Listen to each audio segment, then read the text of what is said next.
Everyone, வாங்க இன்னைக்கு வீடியோக்குள்ளே போய் நம்ம மினரல்ஸ்னால் என்ன, ராக்னா என்ன, மினரல்ஸ்க்கும் ராக்குக்கும் என்ன சம்மந்தம் அப்படிங்கிறத ஒரு குக்கி, நம்ம சாப்பிட்ற குக்கீஸை வச்சு நான் ஈஸியாக சொல்லித்தரேன். அதை பார்த்துட்டு இனிமேல் மினரல்ஸ்னால் ராக்னா என்னன்னு யார் கேட்டாலும் நீங்கள் ஈஸியாக சொல்லி தருவீங்க. இப்போது வீடியோக்குள்ளே போய் அதை பற்றி தெரிஞ்சுக்கலாம். ப்ளஸ் இப்போ உங்களுக்கு வேறு ஏதாவது டவுட் இருந்தால் எனக்கு கமெண்ட்லேயும் கேளுங்க. அப்புறம் மினரல்ஸ் அப்படின்னா, மினரல்ஸ்னால் ஃபஸ்ட்டு என்னன்னு நம்ம தெரிஞ்சுக்கணும் இல்லையா? குக்கிக்கு இன்க்ரீடியண்ட் எப்படி நமக்கு முக்கியமோ அதே மாதிரி மினரல்ஸ் தான் எர்த்தோட ரொம்ப முக்கியமான பொருள். கோல்டு, குவாட்ஸு, சால்ட் இவை எல்லாமே தனித்தனி மினரல்ஸ் தான். இவங்க ஒவ்வொருத்தரும் தனித்தனி கலரில் இருப்பாங்க, தனி ஷேப்பில் இருப்பாங்க, தனித்தனி ப்ராப்பர்ட்டிஸ் கூட இவங்களுக்கு இருக்குது. இதை தான் நம்ம மினரல்ஸ்ன்னு சொல்கிறோம். இந்த மாதிரி மினரல்ஸ், பல மினரல்ஸ் சேர்ந்து உருவானது தான் ராக். இப்போது ஃபார் எக்ஸாம்பிளுக்கு பார்த்தீங்கன்னா, இப்போ குக்கி பண்ணுறோம் இல்லையா? அந்த குக்கிக்கு தேவையான ingredients flare, salt, butter, sugar இது எல்லாம் சேர்ந்து உருவாகிறது தான் குக்கி. அந்த குக்கி உருவாகுது இல்லையா? அந்த குக்கி தான் ராக்கு. அதுக்கு போடுற இன்க்ரீடியன்ட்ஸ் எல்லாம் மினரல்ஸ்ன்னு ஞாபகம் வச்சுக்கோங்க. அவ்வளோதான். ராக்னா என்னன்னு தெரிஞ்சுக்கலாம். ராக்குங்கிறது பாறைகள்னு சொல்லுவோம், கரெக்டா? ஒரு ஃபுல் குக்கி சேர்ந்தாதான் அது ராக். அதாவது இன்க்ரீடியன்ஸ் எல்லாம் மினரல்ஸ்னு வச்சுக்கோங்க. இப்போ அந்த இன்க்ரீடியன்ஸ் எல்லாம் வச்சு நம்ம அவன்லேயோ இல்லை அடுப்புலையோ பேக் பண்ணி எடுத்த அந்த குக்கீஸ் தான் ராக். ஓகேவா குழந்தைகளா? மிக்சிங் ஆஃப் மினரல்ஸ், அதாவது தாதுக்கள் எல்லாம் ஒன்றாக நம்ம சேர்த்து உருவாக்குனது தான் ராக்குன்னு சொல்கிறோம். இப்போ ஏர்த்து கீழே இருக்கிற அந்த ஹீட் ப்ரெஷர்னால இந்த மினரல்ஸ் எல்லாம் சேர்த்து உருவாகிறது தான் நம்ம ராக்குன்னு சொல்கிறோங்கிறத நம்ம தெரிஞ்சுக்கிட்டோம். இப்போ உங்களுக்கு தெளிவாக புரிஞ்சுதா? மினரல்ஸ்னால் என்ன அப்படிங்கிறதும் புரிஞ்சுதா? ராக்னா என்னங்கிறதோ அது எப்படி மேடாச்சு அப்படிங்கிறதையும் நீங்கள் தெரிஞ்சுக்கிட்டீங்க. இப்போ ராக்கில் டிஃப்ரெண்ட் டைப்ஸ் இருக்குது, 3 டைப் இருக்குது. அது என்னென்ன நம்ம பார்த்துட்டு வந்துடுவோமா? பூமி பென்னின்னு ஒரு குட்டி பையனை பார்த்து, என்கிட்ட 3 விதமான ராக் பிரதர்ஸ் இருக்காங்க, அதை பற்றி உனக்கு சொல்லவா அப்படின்னு கேட்டுச்சான். வாங்க வீடியோக்குள்ளே போய் அந்த ராக்கை பற்றி தெரிஞ்சுட்டு வந்துடலாம். ஃபர்ஸ்ட் ராக் யாருன்னா இக்னீஷியஸ் ராக். இக்னீஷியஸ் ராக்னா என்ன? அது நம்ம எரிமலையில் இருக்கு இல்லையா, வல்கேனோ வருது இல்லையா, அதாவது இந்த லாவா குழம்புகள் வெளியில் வருது இல்லையா, ஹீட்டாகி வருது, ஓகேவா? அந்த லாவா குழம்புகள் கொஞ்ச நாள் ஆக ஆக அது கூல் டவுன் ஆகி ஒரு ராக் மாதிரி ஆகிடும்.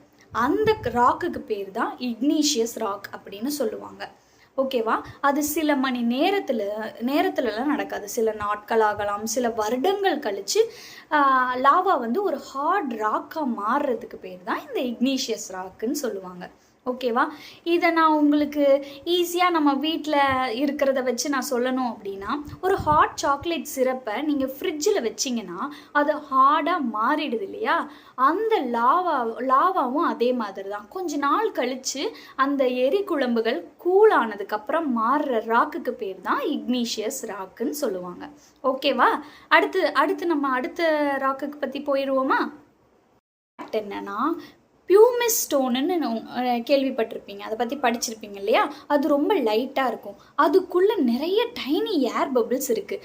அதனால தான் அது வாட்டரில் கூட ஃப்ளோட் ஆகும். ஸ்டோன் ஃப்ளோட் ஆகாது தான், ஆனால் ஒரு சில ஸ்டோன் ஃப்ளோட் ஆகும். அதுக்கு எக்ஸாம்பிள் பியூமிஸ் ஸ்டோன்.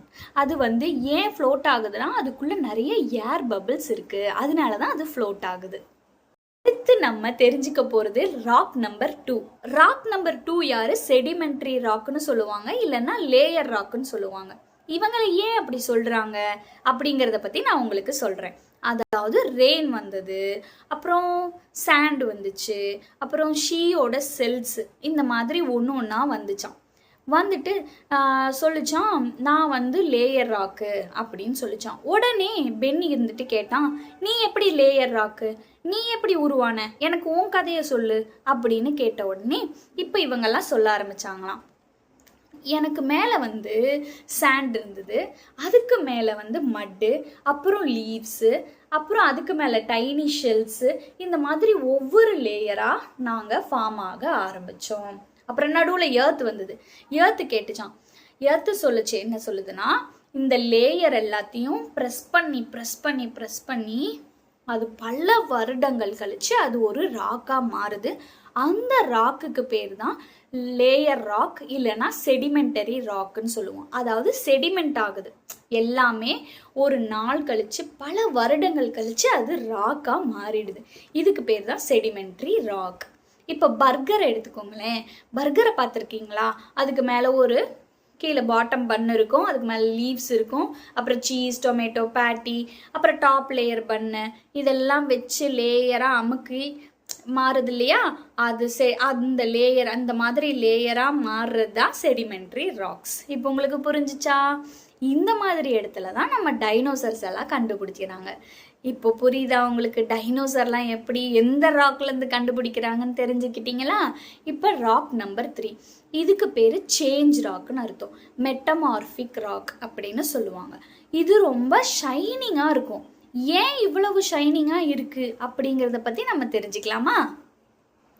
இப்போது பழைய ராக்ஸ் எல்லாம் இருக்கு இல்லையா, அதை எர்த்து வந்து இன்னும் அடியில் டீப்பாக போக போக ஹீட் பண்ணி அதோட ப்ரெஷர் கொடுத்து அது மாறுறது, அந்த மாறுதல் பேர் இருக்கு இல்லையா, சேஞ்ச்.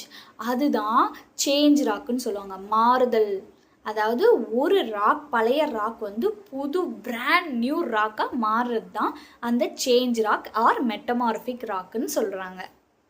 எக்ஸாம்பிளுக்கு என்ன சொல்கிறேன்னா, பிரெட்டு டவ் எடுத்துக்கோங்களேன். பிரெட் ஆல்ரெடி பேக் பண்ணி வச்சுருந்தேன். அந்த ப்ரெட்டை நீங்கள் மறுபடியும் அவனில் வச்சு ஹீட் பண்ணி எடுத்திங்கன்னா அது இன்னும் சாஃப்டாக மாறிடும், ஃப்ரெஷ் ப்ரெட்டாக மாறிடுது இல்லையா? அதுதான் கோல்டு ராக்கை ஹீட்டு ப்ரெஷரை கொடுத்து அதில் கிடைக்கிற புது ராக்கை தான் நம்ம சேஞ்ச் ராக் ஆர் மெட்டமார்பிக் ராக்குன்னு சொல்கிறோம். ஈஸியாக புரிஞ்சிருச்சா இப்போ எக்ஸாம்பிளோட? இப்போ நான் உங்களுக்கு மார்பிளோட கதையை சொல்கிறேன். மார்பிள் எப்படி உருவாச்சு, அது எப்படி வந்துச்சு அப்படின்னு நீங்கள் யோசிப்பீங்க. அதுதான் லைம் ஸ்டோன்ஸ், அதாவது ஒரு சில மினரல்ஸில் சொல்லியிருக்கேன் இல்லையா, அந்த மினரல்ஸில் ஒன்று தான் லைம் ஸ்டோன்ஸ். இதை வந்து ஹீட் பண்ணி ப்ரெஷர் பண்ணி அதை வந்து ராக்காக கன்வெர்ட் பண்ணி அந்த ராக்கு வந்து ஒரு சில பல வருடங்கள் கழித்து அது வந்து மார்பிளாக மாறிடுது. அதை தான் நம்ம சில ஸ்டாச்சூஸாவோ இல்லை பேலஸ்லேயோ இல்லை டெம்பிள்ஸ்லேயோ நம்ம பார்த்துருப்போம். இப்போ உங்களுக்கு 3 டைப் ஆஃப் ராக்ஸ் பற்றியும் தெரிஞ்சிருச்சு, மினரல்ஸை பற்றி நீங்கள் தெரிஞ்சுக்கிட்டீங்க. என்னென்ன டைப் ஆஃப் மினரல்ஸ் இருக்குன்றத எனக்கு கமெண்ட்டில் சொல்லுங்கள். ப்ளஸ் உங்களுக்கு இந்த பாடம் ரொம்ப எளிமையாக கொண்டு வந்து நான் சேர்த்துட்டேனான்றதையும் எனக்கு வந்து கமெண்ட்டில் சொல்லுங்கள். இதே மாதிரி இன்னொரு வீடியோவில் நம்ம சந்திக்கலாம். பாய் குழந்தைகளா.